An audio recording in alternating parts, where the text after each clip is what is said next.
नमस्कार, मैं पवन और अभी हमारे साथ लोक जनशक्ति पार्टी के राष्ट्रीय अध्यक्ष श्री चिराग पासवान जी हैं। चिराग जी, सबसे पहला और अहम सवाल, ये जो जिम्मेवारी इतने संघर्ष के बाद मिली है हाजीपुर सीट की, कितना कंधा मजबूत है और खासकर बिहार के युवाओं के लिए, बिहार के लिए क्या कुछ एजेंडा में रखा है आपने हाजीपुर के लिए? चिराग जी, कितने स्थानीय मुद्दे से अवगत है? जैसे कि लंबे समय से केंद्रीय विद्यालय का मुद्दा चल रहा है, नगर जिला परिषद द्वारा कर बढ़ाए जाने पे व्यवसाय की सुरक्षा का मामला चल रहा है, चाहे वो पानी की जल जमाव की समस्या हो, सीवरेज का बहुत बड़ा सपना था हमारे आदरणीय नेताजी का। तो क्या इन सारे जो मुद्दे हैं उनसे चिराग पासवान सामना करेंगे या ये कहेंगे कि ये विधायक का काम है? क्योंकि दो लोकसभा सीट है और 6 विधानसभा हो गया, वैशाली भी आपके खाते में है, एक ही जिले में 2 लोकसभा है। हाजीपुर का एक सौभाग्य रहा है कि जो भी हाजीपुर से व्यक्ति जीत के जाते हैं अमूमन वो केंद्र में मंत्री बनते हैं। एक आरोप जो आप पे लगता है, 12 जनपद का वो सुविधा जो बिहार वासियों के लिए था, या जो भी लोग हाजीपुर से इलाज के लिए दिल्ली जाते थे, उनके रहने खाने का सारा व्यवस्था आदरणीय करते थे, क्या चिराग पासवान ने उसको बंद करा दिया? 2 आखिरी सवाल, एक व्यक्तिगत है और एक प्रोफेशनल है। पहले व्यक्तिगत सवाल करते हैं। फिल्मों से राजनीति में एक सफल करियर के बाद फिल्मों की एक आपकी साथी, पुरानी साथी राजनीति में आ रही है, तो क्या एक सुझाव देंगे चिराग पासवान? एक आखिरी सवाल, चिराग पासवान से अगर संवाद करना हो हाजीपुर के किसी भी तबके के लोग से, तो क्या ये Y+Z+ हटा के चिराग पासवान कब उनके बीच उतर रहे हैं? और क्या माध्यम रहेगा अगर चिराग पासवान से डायरेक्ट बात करनी हो तो कैसे बात? क्या चैनल होगा? क्योंकि अमूमन आप लाखों की भीड़ के साथ घिरे रहते हैं, तो किसी को भी अगर आपसे संवाद करना तो कोई चैनल है आपका जो आप बताएं लोगों को कि आप इस चैनल से हमें कॉन्टेक्ट?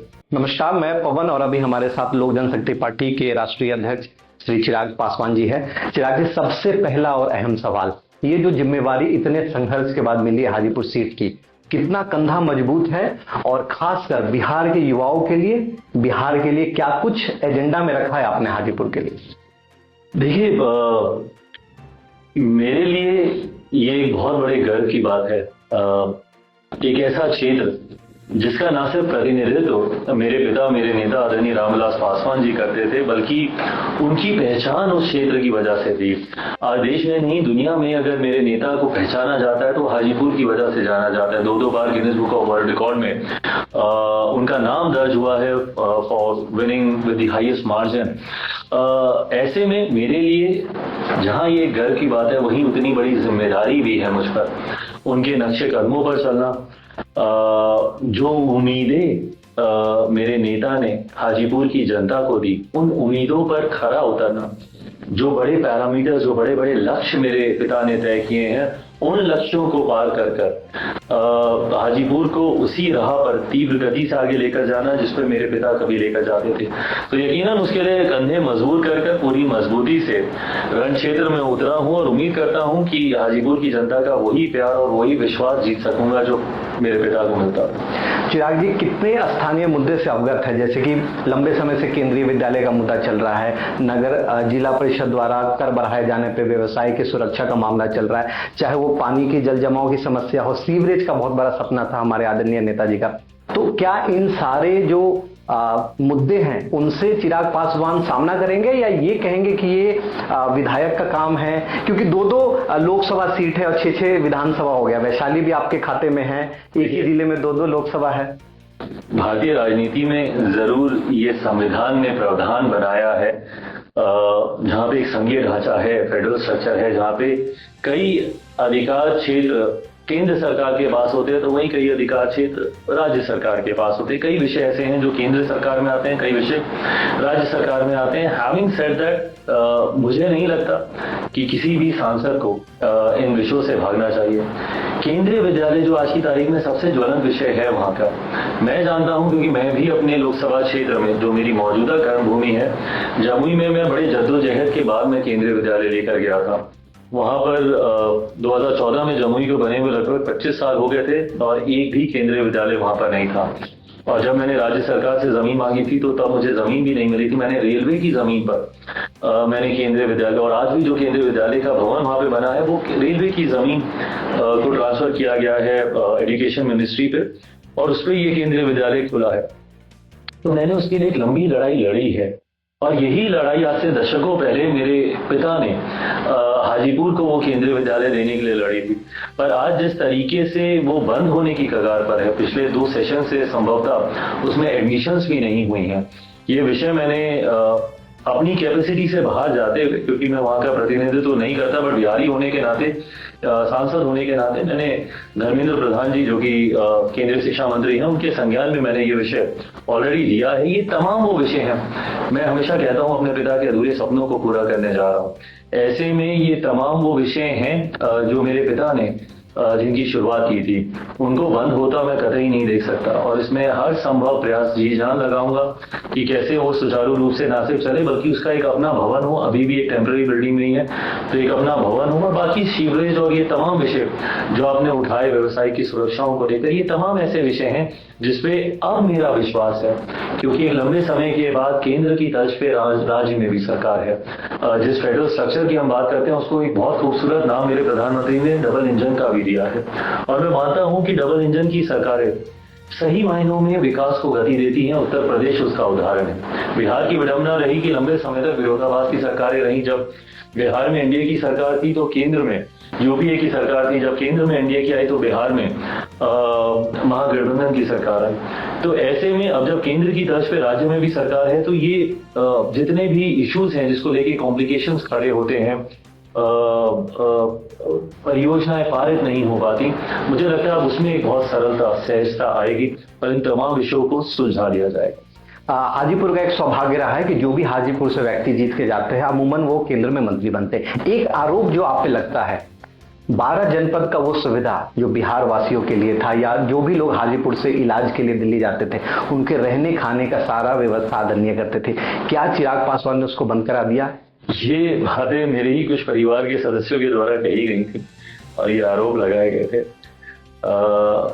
ये बहुत पुरानी बातें हो गई, अब तो वो घर भी नहीं, बहुत पुरानी बातें हो गई हैं। बट हाँ, जो भी मुझे व्यक्तिगत तौर पर जानता है, वो जानता है कि जितने समर्पित भाव से मेरे पिता अपने क्षेत्र, और सिर्फ क्षेत्र ही नहीं, पूरे बिहार के और समाज के, देश के हर गरीब वर्ग के जिस समर्पण भाव से वो रहते थे, उसी भाव से, उन्हीं का अंश, उन्हीं के संस्कार है मुझमें, उसी भाव से मैं भी आगे बढ़ा। कोई क्या वापस वो सुविधा हमारे हाजीपुर के लोगों के लिए शुरू होगी? बिल्कुल होगी, क्यों नहीं होगी, अगर मुझे वो अपॉर्चुनिटी मिलेगी। क्योंकि आज की तारीख में मैं जिस आवास में है वहां पे वो सब संभव नहीं है, बट जरूर जैसे वो थी वैसे ही रहे। आज की भी तारीख में लिमिटेड रिसोर्सेज में ही सही, बट जितने भी लोग इलाज के लिए जाते हैं, एम्स में किसी तरीके की उनको तकलीफ ना हो, कठिनाई ना हो, इन तमाम बातों का ख्याल मेरे कार्यालय के द्वारा, मेरे द्वारा रखा जाता है। लोग अधिकृत तौर पर अपॉइंट ही किए गए हैं इलाज करवाने के लिए, डॉक्टर से मिलवाने के लिए, उनके कार्ड बनवाने के लिए। तो इन तमाम चीजों पर विशेष ध्यान मेरा हमेशा से रहा। 2 आखिरी सवाल, एक व्यक्तिगत है और एक प्रोफेशनल है। पहले व्यक्तिगत सवाल करते हैं। फिल्मों से राजनीति में एक सफल करियर के बाद फिल्मों की एक आपकी साथी, पुरानी साथी राजनीति में आ रही है, तो क्या एक सुझाव देंगे चिराग पासवान? किनको? कंगना जी की बात। मुझे लगता है कंगना अपने में बहुत जानकार है और मेरी लंबे समय से मित्र रही, उनके साथ मैंने काम किया है। और मुझे खुशी है कि अब भारतीय संसद में अब मेरी उनसे मुलाकात होगी। शूटिंग के सेट पे तो हम लोग कई बार मिले हैं, अब संसद में भी, और मैं मानता हूं कि वो जीतेंगे। और मुझे लगता है कि वो अपने में, she is always been a very very strong lady, बहुत आर्टिकुलेट रही हैं, अपनी बातों को मजबूती से रखना वो जानती हैं। ऐसे में मुझे नहीं लगता उन्हें किसी सुझाव की जरूरत है। जब संसद में आएगी, I will be looking forward to her participation in debates. जब वो अपनी बातों को सदन के पटल पर रखेंगी, क्योंकि वो रखती हैं अपनी बातों को मजबूती से, तो वो देखना एक सुखद दृश्य होगा। एक आखिरी सवाल, चिराग पासवान से अगर संवाद करना हो हाजीपुर के किसी भी तबके के लोग से, तो क्या ये Y+Z+ हटा के चिराग पासवान कब उनके बीच उतर रहे हैं?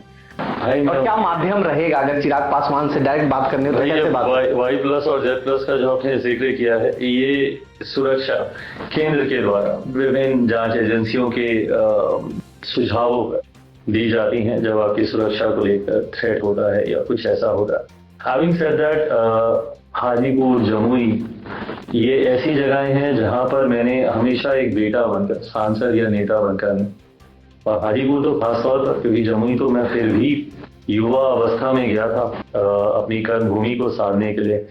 बट जहां तक रही बात हाजीपुर की, पापा के साथ बचपन में उनका हाथ पकड़कर वैसे भी जाता रहा हूँ। तो वहाँ के लोगों के साथ आज भी आप देखिएगा जिस हक अधिकार के साथ हाजीपुर के लोग आते हैं, उनके साथ वो कभी वो नेता वाला रिश्ता ही नहीं, बेटा वाला रिश्ता रहा है और वो हमेशा ऐसे ही रहेगा। क्या क्या चैनल होगा, क्योंकि अमूमन आप लाखों की भीड़ के साथ घिरे रहते हैं, तो किसी को भी अगर आपसे संवाद करना तो कोई चैनल है आपका जो आप बताएं लोगों को कि आप इस चैनल से हमें कॉन्टैक्ट करें? मेरा ये केंद्रीय कार्यालय है, प्रदेश कार्यालय है, और कार्यालय ही नहीं, मेरा आवास भी यही है, ये कार्यालय है। बट हाँ, जब भीड़ में होता हूँ जरूर, भीड़ इतनी ज्यादा होती है, या आप आवास की बात करें, आज आपने भी दिन भर आपने देखा ही है जिस तरीके से आवास पर भीड़ होती है। बट उसके बाद भी प्रयास रहता है कि आए हुए कम से कम हर एक व्यक्ति से देर सवेर से पर मुलाकात जरूर। तो ये थे हमारे साथ चिराग पासवान जी, जिन्होंने सारे सवालों को बहुत खूबसूरती से जवाब दिया।